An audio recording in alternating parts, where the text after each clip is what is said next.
नमस्कार, आपके साथ मैं हूं गौरव अग्रवाल। आप देख रहे हैं अड़ी अड़ी में हम बात करेंगे लूट बंदी की। क्या यह प्रधानमंत्री नरेंद्र मोदी की नई गारंटी है? लेकिन उससे पहले एक बड़ी खबर पश्चिम बंगाल के संदेश खाली से आ रही है। संदेश खाली से सीबीआई को हथियारों का जखीरा मिला है, यह जानकारी सामने आ रही है। बड़ी खबर, सीबीआई को हथियारों का जखीरा मिला है संदेश खाली में। पश्चिम बंगाल का संदेश खाली जो शाहजहां शेख को लेकर सुर्खियों में रहा, संदेश खाली जो वहां की महिलाओं के विरोध प्रदर्शन को लेकर सुर्खियों में रहा, वहां एनएसजी की टीम पहुंची है। संदेश खाली में रेड के दौरान देशी और विदेशी हथियार मिले हैं। सीबीआई की रेड में विस्फोटक हथियारों का जखीरा भी बरामद हुआ है। और इसी बीच तस्वीरें आप देख रहे हैं, संदेश खाली पहुंची है एनएसजी की टीम। बहुत बड़ी खबर है, देश की सबसे काबिल एजेंसी मानी जाती है यहां एनएसजी, और वो वहां पर पहुंची हुई है इस वक्त। देखिए, मौके पर एनएसजी की बम निरोधक टीम पहुंची हुई है, पूरे इलाके की तलाशी ले रही है एनएसजी। बहुत बड़ी खबर है, रोबोट और स्निफर डॉग्स के जरिए एनएसजी का सर्च ऑपरेशन वहां पर चल रहा है। संदेश खाली एनएसजी का पहुंचना अपने आप में बताता है कि यह मामला कितना गंभीर है। एनएसजी अपने पूरे इक्विपमेंट्स के साथ, पूरे दस्ते के साथ वहां पर पहुंची है। आप देखिए, बड़े बड़े वहां इक्विपमेंट्स, रोबोट्स लेकर पहुंची है एनएसजी की टीम, और वहां हथियारों का पता लगाने की कोशिश की जा रही है। पूरे इलाके की तलाशी ली गई है। संदेश खाली से जुड़ी बड़ी खबर, एक और बड़ी खबर है इसी मामले से जुड़ी हुई। शाहजहां शेख का कनेक्शन है इस मामले से। शाहजहां शेख के जानकार अबू तालेब के घर से हथियार मिले हैं। सीबीआई की पूछताछ में शाहजहां शेख ने अबू तालेब का नाम लिया है। अबू तालेब के घर से सीबीआई को ये हथियार बरामद हुए हैं, और सीबीआई को संदेश शाहजहां के घर पर भी ये हथियार थे। ये कहा जा रहा है शाहजहां के घर से अबू तालेब के घर शिफ्ट किए गए हथियार उस दिन जब ईडी की टीम पहली बार शाहजहां शेख के घर छापा मारने गई थी, तभी ये हथियार वहां से शिफ्ट किए गए। ये शक जताया जा रहा है, संदेह जताया जा रहा है।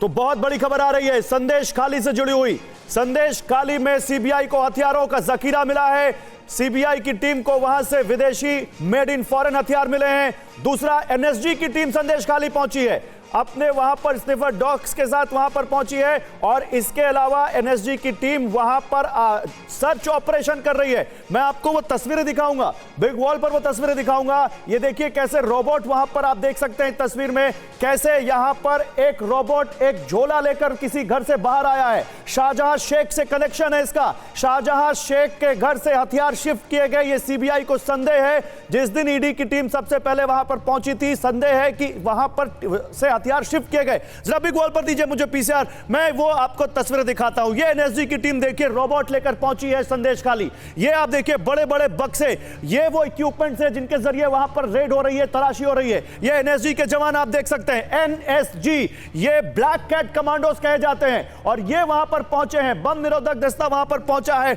और ये देखिए कैसे जवान वहां पर, कैसे वहां पर ये सैंड बैग्स लेकर पहुंचे हैं। ये रोबोट वहां पर लेकर पहुंची है एनएसजी की टीम, और वहां संदेश खाली में सर्च ऑपरेशन चल रहा है। क्या यहां पर कुछ बड़ा मिल रहा है संदेश खाली में एनएसजी को?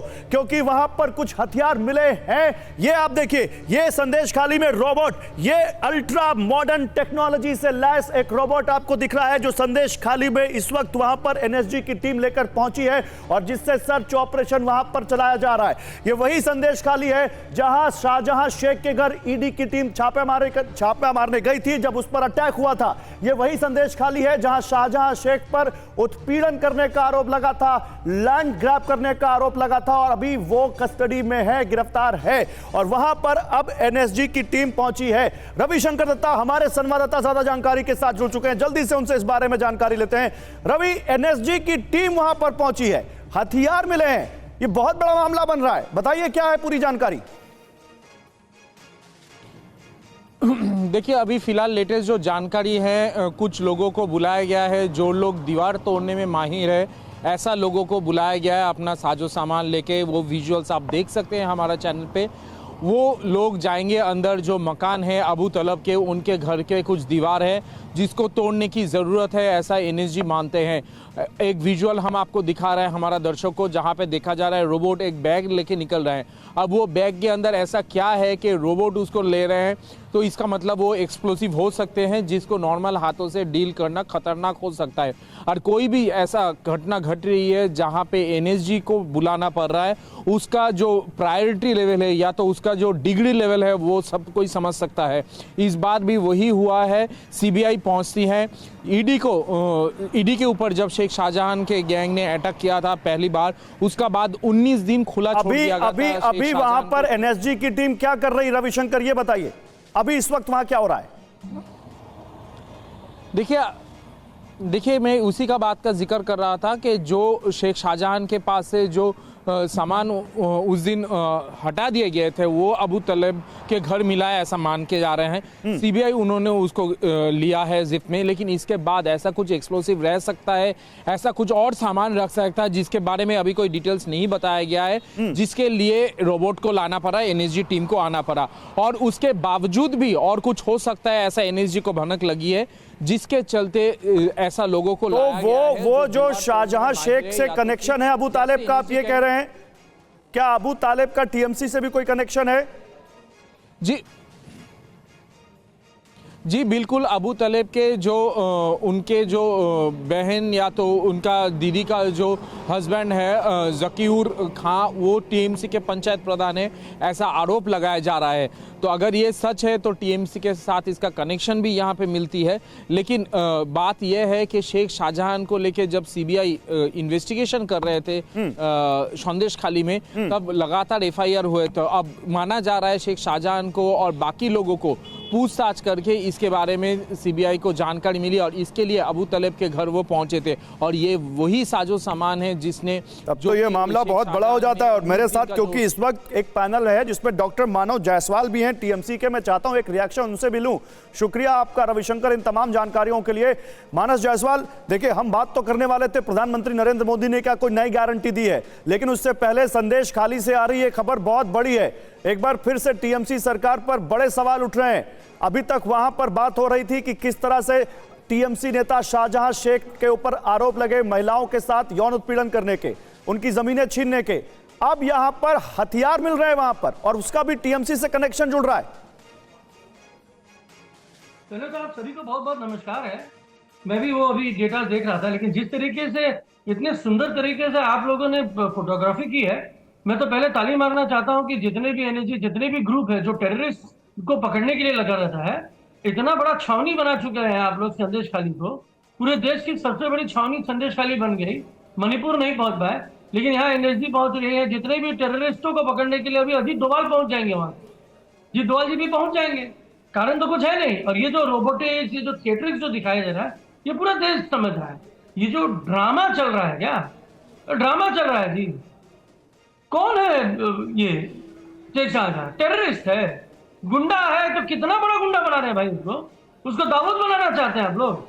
मैंने इतने कमजोर हो गए हैं मोदी जी कि एक संदेश खाली में एक टुकड़िया सा नेता, एक पॉलिटिकल पार्टी का नेता, उसको आपने अरेस्ट कर लिया, महीनों हो गए, और आज उसके घर से या उसके अपने भी घर से नहीं, किसी और के घर से निकल रहा है और वो दाऊद बन गया है क्या? दाऊद अच्छा सुनिए, जो आप कह रहे हैं ना, इस पर पश्चिम बंगाल के बीजेपी अध्यक्ष ने क्या कहा, मैं ये सुना देता हूं, फिर आता हूं आपसे रिएक्शन लेता हूं। सुनाइए जरा पीसीआर, क्या कहा सुकांता मजूमदार ने?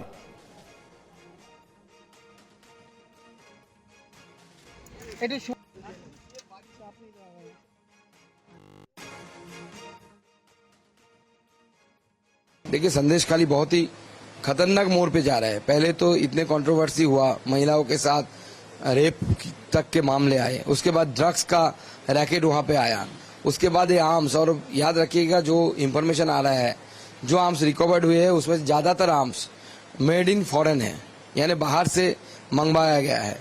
तो ये सवाल उठ रहा है कि संदेश खाली जैसी ऐसी छोटी जगह पे ये आर्म्स क्यों रखे गए थे, किस लिए, क्या कारण है? तो इसको जो भारत की सुरक्षा के साथ जुड़े हुए जितने भी एजेंसीज हैं, सबको चाहिए इसको तय तक इन्वेस्टिगेट करें। ये जो हथियार की जखीरा बरामद हुआ है। एक रिएक्शन शिवम मैं आपका भी लेना चाहता हूं इस पर। आप लोग कह रहे हैं कि ये बहुत सीरियस बात है, और यहां पर आपके सामने टीएमसी के प्रवक्ता कह रहे हैं ड्रामा बना दिया आप लोगों ने संदेश खाली का। एक रिएक्शन आपका भी इस पर। संदेश खाली इस देश के 140 करोड़ लोगों के लिए आईना है, इस देश के एक एक वोटर के लिए आईना है।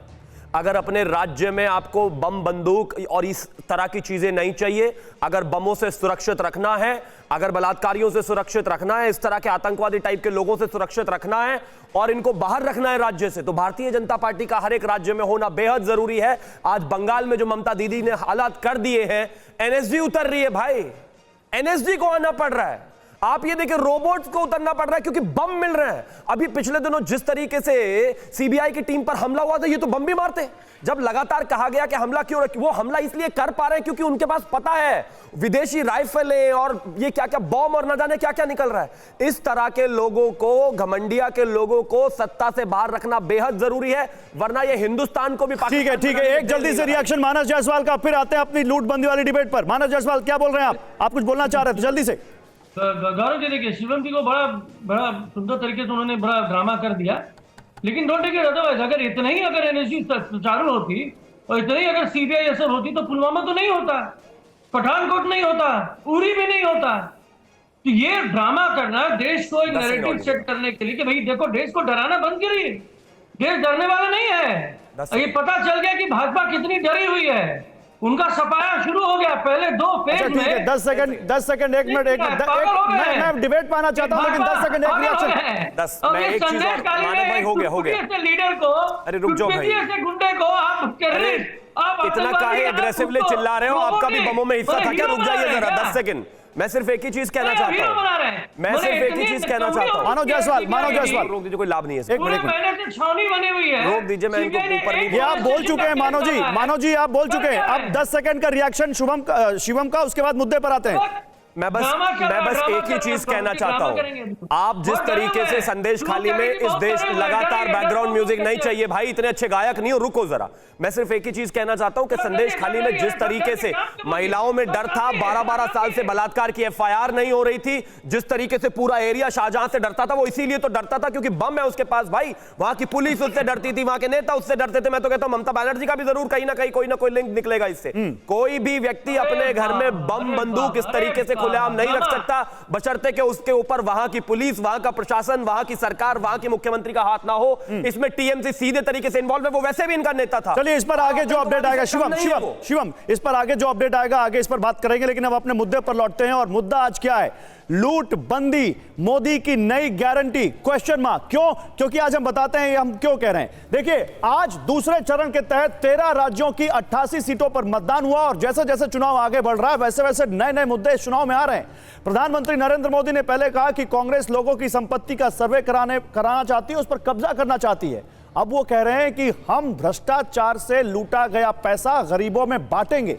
आगरा की रैली में प्रधानमंत्री मोदी ने कहा कि जो भ्रष्टाचारी हैं, इनके पास जो लूट का पैसा है निकल रहा है, जो बंगले गाड़ियां जब्त हो रही हैं, ये जनता को कैसे लौटाया जाए, इस पर मोदी तेजी से काम कर रहा है, रास्ता खोज रहा है। उधर कांग्रेस कह रही है कि जितना मोदी जी मुंह खोलते हैं वो हमारा वोट बढ़ा देते हैं, हम चाहते हैं कि वो इसी तरह से बोलते रहें। मोदी जी हम जांच कराएंगे, किसने किसको पैसा दिया, अपने दोस्तों को दिया, क्या अपने दोस्तों पर आप जांच कराएंगे? तो आज की अड़ी में इसी की बात करेंगे, लूटबंदी, मोदी की नई गारंटी। सुनिए सबसे पहले प्रधानमंत्री ने क्या कहा। हमारा संकल्प है जो भ्रष्टाचारी है उनकी जांच होगी, जिन्होंने गरीबों को लूटा है वो लूट का पैसा गरीबों को वापस मिलेगा। ये जो भ्रष्टाचारी है, इनके पास जो लूट का पैसा है निकल रहा है, जो बंगले गाड़ियां जब्त हो रही हैं, ये जनता को कैसे लौटाया जाए, इस पर मोदी तेजी से काम कर रहा है, रास्ता खोज रहा है।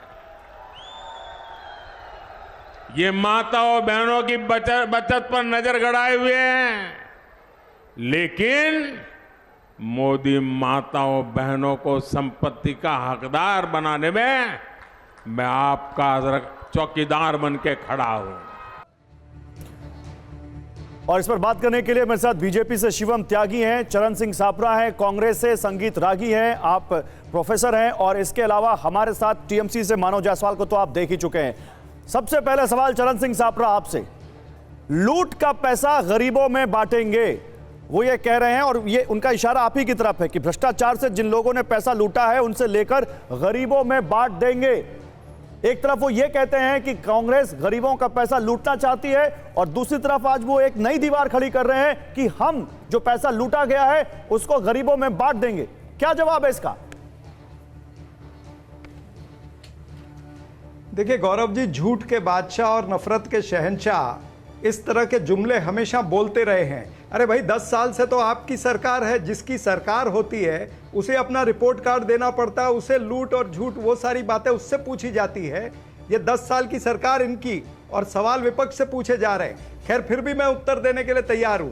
देश के प्रधानमंत्री ने इसी तरह के जुमले जो है 2014 से ये बोलते आए हैं, काला धन लाएंगे, 15 लाख रुपया हर एक के अकाउंट में आएगा। आ गया क्या? 2 करोड़ नौकरियां देंगे, किसानों की आय दुगनी करेंगे। क्या आय दुगनी होगी? उनकी लागत दुगनी हो गई किसानों की, या तिगनी हो गई है? फिर ये देश के प्रधानमंत्री को यह भी पूछना चाहिए कि 26 लाख करोड़ रुपया जो आपने पेट्रोल डीजल की एक्साइज से कमाया है वो कहां दिया है, कौन से गरीबों में बांटा है? या फिर आपने जो पीएम केयर फंड के अंदर 10,000 करोड़ रुपया जमा किया जिसका कोई लेखा जोखा नहीं है, वो 10,000 करोड़ रुपए में चीनी कंपनियां भी हैं, उसमें जियाओमी कंपनी भी है, हुवेई कंपनी भी है, टिकटॉक भी है, 30 करोड़ रुपया टिकटॉक का है, पेटीएम का 100 करोड़ रुपया है। नहीं, तो ये 10,000 करोड़ रुपया ये मेरा सवाल, मेरा सवाल सुनिए सापरा साहब। नहीं, मेरी बात पूरी होने दीजिए ना, मेरी बात तो पूरी होने दीजिए ना।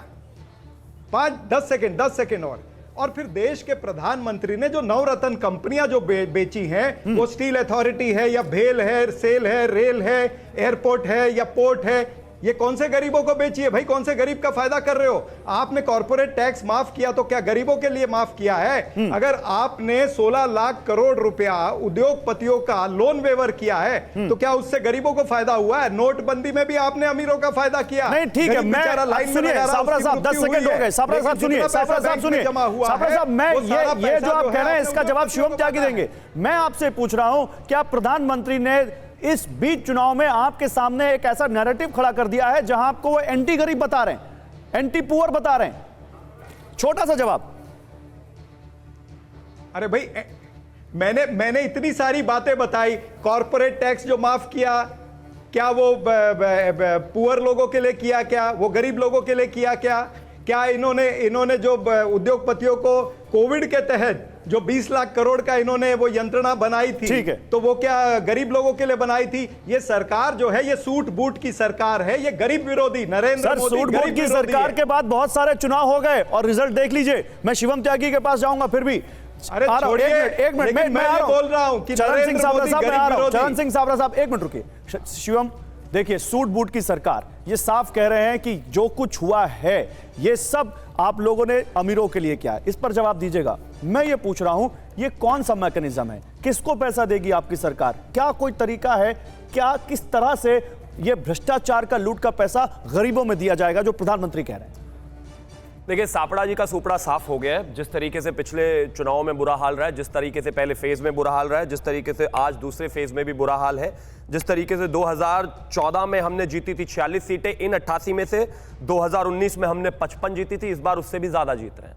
जहां तक बात मैकेनिज्म की है, मैं सिर्फ एक ही चीज कहना चाहता हूं, जिस तरीके से आदरणीय प्रधानमंत्री जी ने सोशल वेलफेयर स्कीम्स की बात करी, जिस तरीके से हमने जो है किसानों को अकाउंट में पैसा दिया, जिस तरीके से महिलाओं को दिया, उसी चीज को आगे बढ़ाते हुए हम उसमें भी एक मैकेनिज्म बनाएंगे कि जिस तरीके से ये लूटा हुआ पैसा इस देश की जनता का है, चाहे वो गांधी खानदान के पास हो, चाहे और तमाम घोटालेबाजों के पास हो, वो तस्वीरें इस देश में अभी किसी ने भूला नहीं होगा कोई भी, जहां से 500 600 करोड़ रुपए निकल रहे थे। कैश कितना निकला था मुझे तो याद भी नहीं रहा, और वो भी कोई नहीं भूला होगा जो ममता बनर्जी के बंगाल में किस तरीके से उनके मंत्री के घर से निकला था।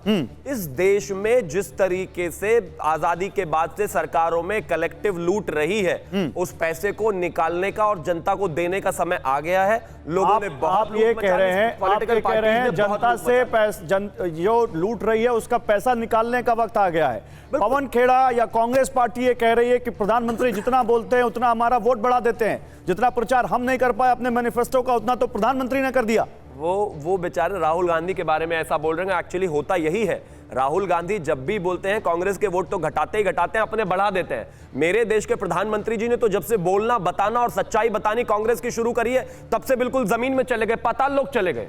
अपने जीवन की सबसे बुरे दौर से गुजर रहे हैं। 50 सीटों में है, मुझे लग रहा है इस बार 25 ही रह जाएगी। ठीक है, ये तो 4 जून को तय हो जाएगा। ये 4 जून को तय हो जाएगा। घटती कहां?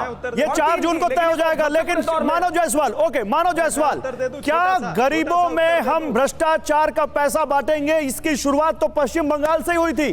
प्रधानमंत्री ने कृष्णानगर की बीजेपी उम्मीदवार से जब फोन पर बात की थी तो उन्होंने कहा था कि 3000 करोड़ रुपए ईडी ने पश्चिम बंगाल से जब्त किए हैं और हम लीगल एडवाइस ले रहे हैं कि हम ये पैसा कैसे गरीबों में बांटें। मां माटी मानुष की बात करने वाली पार्टी के लिए क्या प्रधानमंत्री का ये एक बड़ा स्ट्रोक है? क्या आपके लिए आने वाले समय में ये एक बड़ा स्ट्रोक साबित हो सकता है इस चुनाव में? ये मास्टर स्ट्रोक है, मास्टर स्ट्रोक। ठीक उसी तरीके से 15 लाख रुपए, ठीक उसी तरीके से काला धन लाएंगे, ठीक उसी तरीके से भ्रष्टाचारियों को अपने गोद में बिठाएंगे, जो चक्की पीसिंग डेप्यूटी मुख्यमंत्री बन जाएंगे, जिनके ऊपर हवाई जहाज का 700 करोड़ का घोटाला, उनको राज्यसभा का एमपी बना देंगे। तो देखिए भाजपा जो है ना, मोदी जी ने आज क्या किया है, जितने भी भ्रष्टाचारी हैं, इनका नाम भी चेंज हो गया, पता कि नहीं आपको? अब जनता दूसरे नाम से भाजपा को बुलाती है, बोलती है भ्रष्टाचारी जुमला पार्टी। तो जितने भी भ्रष्टाचारी हैं उनको मोदी जी ने गोद में बैठा लिया। जुमला मोदी जी से अच्छा कोई दे ही नहीं सकता, और पार्टी तो इनकी है ही है। तो जो पार्टी जिस नाव में सवार है वो नाव डूबते जा रही है। 2 चरण में 190 सीटों में इलेक्शन हो गया है, पिछली बार से आधा हो गए लोग। अभी सचिन पायलट जी ने बड़ा अच्छा बोला था, नॉर्थ में हाथ, दक्षिण में साफ। तो बीजेपी का हो गया डब्बा गोल, अब आएगा टेररिस्ट, अब आएगा नया आतंकवादी, अब आतंकवादी। अरे भैया, लेकिन जब वो कह रहे हैं गरीबों को लूट का पैसा देंगे तो गरीब उनकी बात पे भरोसा क्यों नहीं करेगा भाई? 10 साल से सर वोट दे रहा है उनको। ये बात हथियारों है भाई। अरे जब आए थे 2014 में तो 15 लाख का बोला था, आज तक करीब 15 लाख खोज रहे हैं। उसके बाद कितने चुनाव हुए? उसके बाद कितने चुनाव हुए? तो उसके बाद कितने चुनाव हुए? 2019 भी हो गया, अभी 5 राज्यों का हो गया, और 2019 में आपके 18 सीटें लेकर आए। तो वही बोल रहा हूँ, अच्छे दिन आने वाले हैं, मोदी जी जाने वाले हैं, और समय आ गया। उन्होंने वापस जनता को याद दिला दिया, हमने नहीं, मोदी जी ने खुद याद दिला दिया। देखो मैंने 15 लाख का जुर्माना मारा था। अच्छा ठीक है, ओके, मैं लेकिन अगर जनता को उस पर भरोसा नहीं था या जनता ने उस बात पर खुद को ठगा महसूस कर रही है, तो चुनाव दर चुनाव बीजेपी जीत क्यों रही है? मैं इस पर आऊंगा, लेकिन रुकिए संगीत रागी, अभी रुकिए, मानव जायसवाल रुकिए, मानव जायसवाल होल्ड ऑन, अभी ये सवाल ऑन है, आता आऊंगा। लेकिन संगीत रागी, प्रोफेसर साहब, ये बात तो लगातार अब कह रहे हैं विरोधी कि भाई आप कहते हैं कि हम लूट का पैसा गरीबों में बांटेंगे, और जिनके ऊपर गरीबों का पैसा लूटने का आरोप है उनको आप साथ ले आ रहे हैं। वो बार-बार प्रफुल्ल पटेल गिनाते हैं, अजित पवार गिनाते हैं, वो छगन भुजबल गिनाते हैं, कितने नाम गिनाते हैं? संगीत रागी, देखिए, इसमें कोई दो राय नहीं हो सकती। मैं बहुत निर्भीकता के साथ ये बात कह सकता हूँ कि भारतीय जनता पार्टी ने कई ऐसे नेताओं को अपने पास शामिल किया है जिन पर भ्रष्टाचार के खिलाफ आरोप है। कई बार ऐसा होता है कि राजनीति में आप जाते हैं, नदी को क्रॉस करना है तो 90 डिग्री पर आप नहीं क्रॉस करते हैं, धारे के साथ थोड़ा बहना पड़ता है। मुझे लगता है कि यदि इन सारे जो अपराधी हों, यदि उनको भारतीय जनता पार्टी वाकई उनको अपराध मुक्त कर देगा तो जनता इनकी क्रेडिबिलिटी भी खराब हो जाएगी। लेकिन सच्चाई तो यह है कि अभी के स्थिति में, आज के दिन में प्रधानमंत्री मोदी की ही एक क्रेडिबिलिटी है। बाकी विपक्ष जो है वो एक भी नेता ऐसा नहीं है जिसकी क्रेडिबिलिटी हो। किसी के पिता जेल में बंद थे, किसी का भाई जेल में बंद था, कोई किसी के खिलाफ आय से ज़्यादा संपत्ति थी। आप पश्चिम बंगाल चले जाइए तो पश्चिम बंगाल का जो लोकतंत्र है वो भ्रष्टाचार और बंदूक का लोकतंत्र है, जिसको हम कई बार कहते हैं कि it is a democracy by violence. Paschim Bengal ही वो सरकार है जहां पर पंचायत चुनाव के बाद लोग 25,000 लोग भाग गए थे, आसाम भाग गए थे, झारखंड भाग गए थे, बिहार भाग गए थे। पश्चिम बंगाल एक अकेली सरकार है जहां पर टेरर क्रिएट किया जाता है। संदेश खाली के मामले में आज मानव जायसवाल जी कह रहे हैं गुंडा, एक छोटा सा गुंडा। अरे भाई, ये छोटा सा गुंडा ऐसा गुंडा था जिसके समर्थन में आपकी श्रीमती आपकी मुख्यमंत्री आकर के खड़ी हो गई थी। वो आपका जिला अध्यक्ष था, वो आपका पदाधिकारी था, और आपकी हैसियत और हिम्मत नहीं हो रही थी। अंतिम में कलकत्ता हाईकोर्ट के चीफ जस्टिस को कहना पड़ा कि 4 मार्च तक इसे हमारे सामने पेश करो, नथिंग डूइंग, तब जाकर के आप 55 दिनों के बाद आपकी गिरफ्तारी होती है। मुख्यमंत्री ममता बनर्जी ऐसी मुख्यमंत्री हैं जो अपराधियों के लिए जाकर के रोड पर आकर के खड़ी हो जाती हैं। तो आप सोच सकते हैं कि पश्चिम बंगाल की राजनीतिक बात पश्चिम बंगाल से नहीं, पूरे देश की हो रही है। ठीक है, आप एक उदाहरण वो दे रहे हैं, लेकिन जो नैरेटिव यहां पर सामने आ रहे हैं, जिस तरह की बातें सामने आ रही हैं, और चरण सिंह साबरा साहब, अब तो आपके लिए क्या मुश्किलें बढ़ती जा रही हैं। पहले सर्वे कराने की बात, मंगलसूत्र छीन लेने की बात, उसके बाद मुस्लिमों को आरक्षण देने की बात आज भी जेपी नड्डा ने कही है। लेकिन आज तो गृह मंत्री अमित शाह ने आगे चलकर एक बड़ा सवाल पूछ लिया है, राहुल गांधी बताएं कि ये देश संविधान से चलेगा कि ये देश शरिया से चलेगा। तो आप लोगों के सामने क्या रोज एक ऐसा अटैक हो रहा है जिसके लिए आप लोगों को टेबल पर आना पड़ता होगा? सर, आप बतौर प्रवक्ता भी आपको बड़ी तैयारी करनी पड़ती होगी कि रोज बीजेपी आपको कहीं एक नए मामले में फंसा रही है। नहीं, जिसको आप अटैक कहते हैं ना, ये भारत की जनता जानती है कि ये अटैक वटैक नहीं है, ये दिशा भूल करने के तरीके हैं, ये डिस्ट्रैक्ट करने के तरीके हैं। मूल मुद्दे जो हैं इस देश के, उनसे ध्यान भटकाने का काम ये शाह और शहंशाह दोनों कर रहे हैं, या फिर नड्डा जी भी कर रहे हैं। अब ये गरीबों की बात करने लगे हैं, तब इनको गरीबों की याद नहीं आई थी जब ये जमीन अधिग्रहण बिल किस तरह से लेकर के आए थे? तब वही कांग्रेस पार्टी ने विरोध किया था, तो इनको वो बिल वापस लेना पड़ा। किसानों के काले कानून जो लाए थे, जिसके लिए किसान 1 साल नहीं, इसका क्या जवाब है? 700 किसानों की क्या जवाब है? देखिए, मैं अमित शाह की वो बाइट है क्या? अमित शाह, एक मिनट, नहीं, मैं गरीबों की बात कर रहा हूं। नहीं, मैं गरीबों की बात कर रहा हूं। 1 मिनट गौरव जी, ऐसे नहीं आप टोक सकते। मैं गरीब, आपका सब्जेक्ट गरीब है ना, तो किसान गरीब नहीं है क्या? मैं किसानों की बात कर रहा हूं। तो जब 700 किसानों की मृत्यु हो जाती है, उनकी बीवियों के मंगलसूत्र का इन्होंने हिसाब किताब पूछा क्या? कोविड में कितने लोगों की मृत्यु हुई, उन मंगलसूत्रों का हिसाब इन्होंने पूछा क्या? गलवान के अंदर जो हमारे 20 सैनिक जो शहीद हुए, उनके मंगलसूत्र का हिसाब इन्होंने कभी चर्चा करी क्या? ये सिर्फ जो मंगलसूत्र, मटन, मछली, मुसलमान, ये तमाम सारी बातें जो आज हो रही है ना, ये भारतीय जनता पार्टी को समझ में आ गया है अच्छा कि ये चुनाव जीतने वाले नहीं है। अब ये 400 पार का नारा भी नहीं लगाते, अब 400 पार का नारा मात्र ठीक है। साबरा साहब, इस पर जवाब दीजिएगा। साबरा साहब सुनिए, साबरा साहब सुनिए ना, ये जो आप कह रहे हैं ना, तुष्टीकरण को लेकर जो मुद्दा बनाया जा रहा है, कहीं ना कहीं आप ये कह रहे हैं ना कि ध्रुवीकरण करने की कोशिश कर रहे हैं। मैं अमित शाह की बाइट सुनाता हूं, गृह मंत्री ने जो कहा है, मैं चाहता हूं उस पर आप एक बार अपना रिएक्शन जरूर दीजिएगा। उस पर क्या जवाब है, सुनाइए पीसीआर क्या कहा गृह मंत्री ने। कांग्रेस के घोषणा पत्र आने के बाद भारतीय जनता पार्टी के प्रति लोगों का रुझान और बढ़ा है, क्योंकि कांग्रेस ने अपने घोषणा पत्र में अपीसमेंट की उनकी पुरानी आदत को फिर से एक बार रिपीट किया है। कांग्रेस के घोषणा पत्र में पर्सनल लॉ को हम आगे बढ़ाएंगे, ये बात की है। मैं राहुल गांधी जी को पूछना चाहता हूं, पर्सनल लॉ को आप आगे बढ़ाएंगे तो क्या ये देश अब शरिया के आधार पर चलेगा? अब देखिए, आपके सामने कई तरह के यहां पर मल्टी अटैक्स हैं साबरा साहब। एक तरफ गरीबों का पैसा लूटने की बात, एक तरफ देश शरिया से चलेगा कि पर्सनल लॉ से चलेगा या संविधान से चलेगा, फिर एक तरफ आपके सामने कि मुस्लिमों को आप आरक्षण दे रहे हैं। क्या, मैं यही पूछ रहा हूं, इन मल्टी अटैक्स के लिए रेडी है कांग्रेस पार्टी?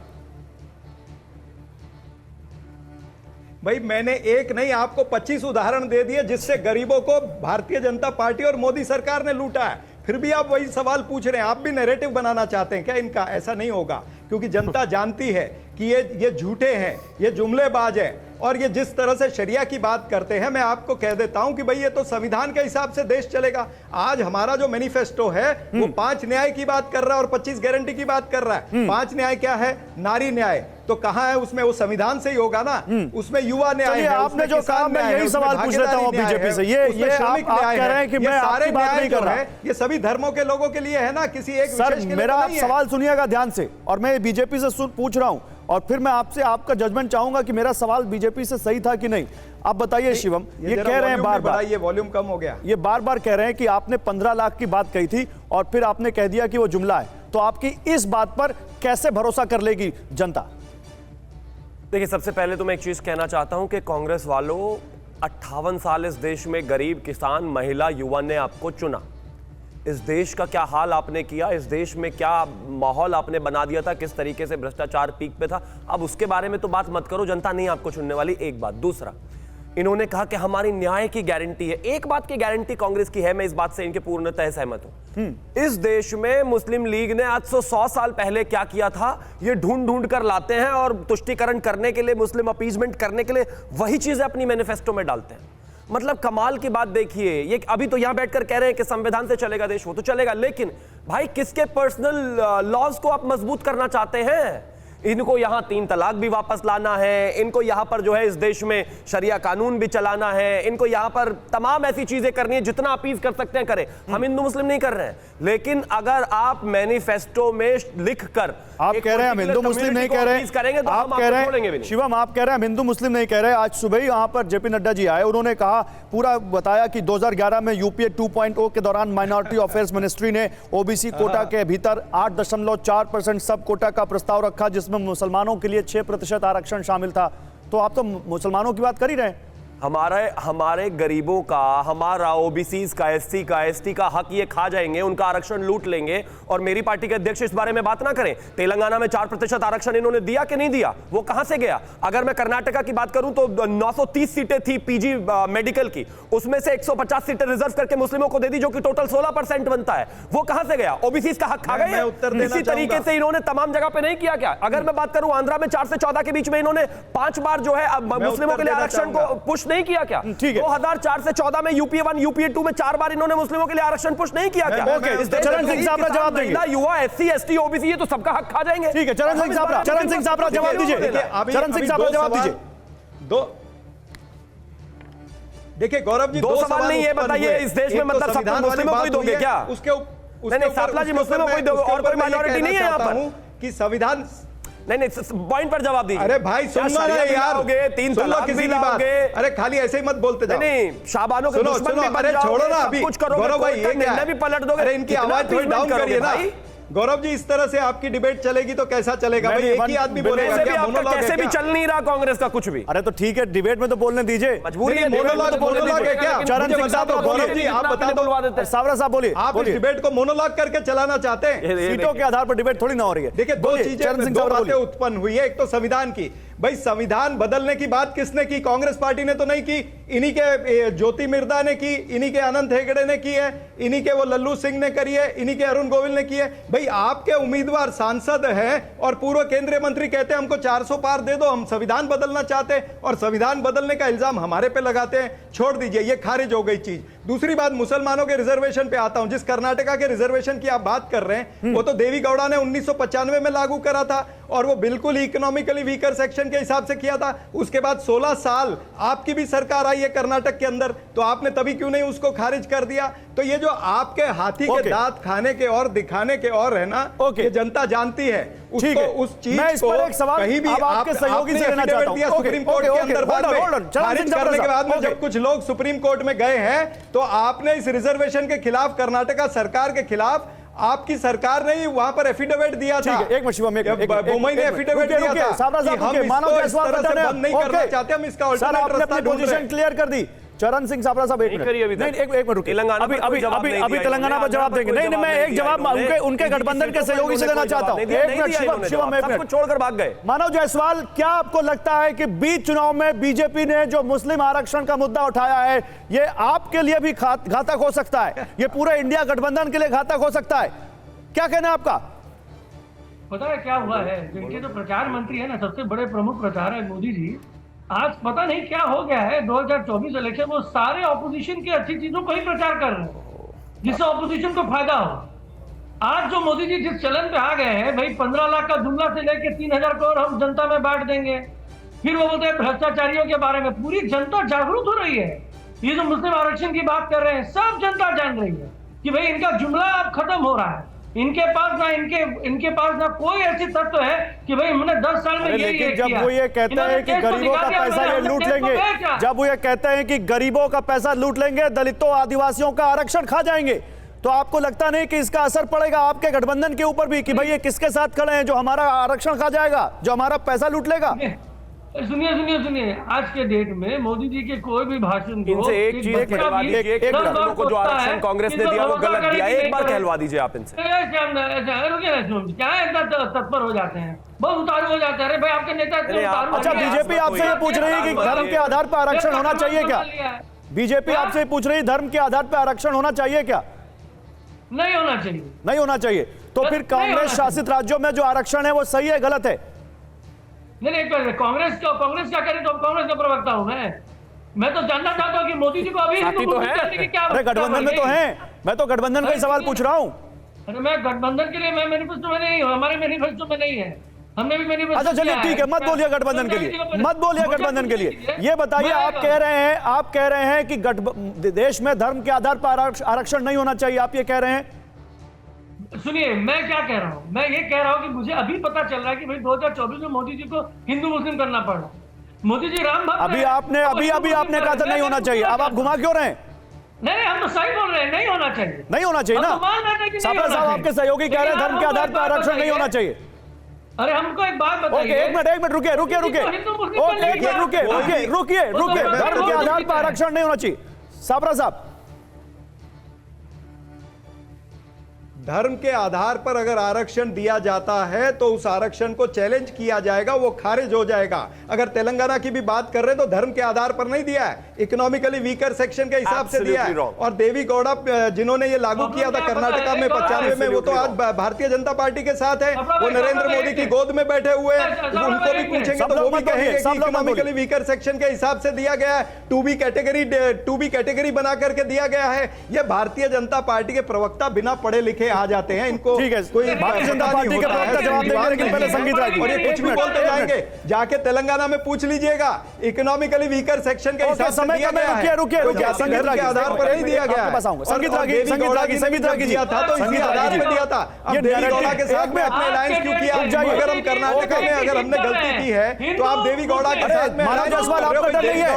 मानव जायसवाल रुकिए, साबरा साहब रुकिए, चरण सिंह साबरा रुकिए, किया था उसको। ओके, मानव जायसवाल, चरण साबरा रुकिए, समय कम है। संगीत रागी बोल लेने दीजिए उनको भी। संगीत रागी, क्या इस नैरेटिव का काउंटर फायर तो नहीं हो जाएगा, बैकफायर तो नहीं हो जाएगा कहीं? देखिए, कहीं आप लोगों को कुछ बताने की कोशिश कर रहे हैं, लोग कुछ और तो समझ नहीं जाएंगे कहीं? नहीं, देखिए, सवाल फायदे और घाटे का नहीं, सवाल यह है, मैं तो ये भी हैरान होता हूँ कि एक तरफ आप मुसलमानों के लिए, मुसलमानों के समर्थन के लिए राहुल गांधी वायनाड चले जाते हैं, मुस्लिम लीग का समर्थन प्राप्त करते हैं, पॉपुलर फ्रंट का समर्थन प्राप्त करते हैं, पॉपुलर फ्रंट के लोगों को छोड़ देते हैं चुनाव जीतने के लिए, सिर्फ और सिर्फ इसलिए ताकि कि मुसलमानों का वोट मिल सके। आप अपने झंडे नहीं फहरा सकते हैं। ऐसी स्थिति में इस देश में हिंदू मुसलमान होने में क्या फ़र्क है? क्या इसमें दिक्कत क्या है? इसका मतलब तो आप ये चाहते हैं कि एक तरफ तो छुपे तरीके से अपने मैनिफेस्टो में मुसलमान मुसलमान मुसलमान, ये पूरा आपको इसमें कोई दिक्कत नहीं लगती अगर मुसलमान किया जाए चुनाव में? मुझे मौका क्या दीजिए। चीज? आपको इसमें कोई दिक्कत नहीं लगती चुनाव में मुसलमान किया जाए? बिल्कुल नहीं, मुझे नहीं है। मुझे तो लगता है कि खुल करके इस देश में चर्चा इस बात की होनी चाहिए कि हिंदू मुसलमान के नाम पर भारत विभाजन के पश्चात भी इस देश में आंशिक इस्लामीकरण का रास्ता कांग्रेस पार्टी ने, ठीक है, वामपंथी शिवम, ओके शिवम बोलिए, क्या बोल रहे हैं? पहले तो मैं चरण सिंह साहब एक मिनट रुकिए, अभी आपका टर्न है। कृपया करके ये जो आपके मीडिया से व्हाट्सएप फॉरवर्ड्स आते हैं, इनको न्यूज चैनल्स पर देश के बोलना बंद कर दो। कर्नाटका में 1994 में जब वीरप्पा मोइली की सरकार थी, उन्होंने धर्म के आधार पर सबसे पहले उसको वो दिया था, और वो नोटिफाई तभी हुआ था। देवेगौड़ा जी के समय में तो लागू नहीं हुआ था सबसे पहले। दूसरी एक बेटा तब लागू नहीं हुआ था। चरण सिंह साहब, अभी आप बीच में बोलने को मना कर रहे थे, अब आप मत करो। दूसरी साबरा साहब सामने वाले को सुनिए, समय कम है, दर्शक चेक कर लेंगे जाके, आजकल गूगल है, कोई झूठ बोलने की जरूरत नहीं है। दूसरा एक और जल्दी से शिवम, 10 सेकंड, और चीज इन्होंने कहा कि कोर्ट में चैलेंज हो जाएगा। कोर्ट में तो चैलेंज हो जाएगा और धर्म के आधार पर आरक्षण मोदी सरकार लेने नहीं देगी, लेकिन अपीज करने का जो एजेंडा है वो तो सेट कर दिया ना आपने। ओके, चरण सिंह साबरा 10 सेकंड, चरण सिंह साबरा 10 सेकंड। 1994 जिस तरह से झूठ बोल रहे हैं, 1994 में ठीक है, वीरप्पा मोइली की सरकार थी, लेकिन तब लागू नहीं हुआ था। देवी गौड़ा की सरकार ने आके 95 में इसको लागू किया है, तो देवी गौड़ा की साइड में बताइए ना, ये तो इस तरह से सफेद झूठ बोल करके समय खत्म हो चुका है, समय खत्म हो चुका है। आपस में लड़ेंगे सर तो समय ऐसे जल्दी निकल जाएगा। बहुत शुक्रिया आप सभी लोगों का हमारे साथ जुड़ने के लिए।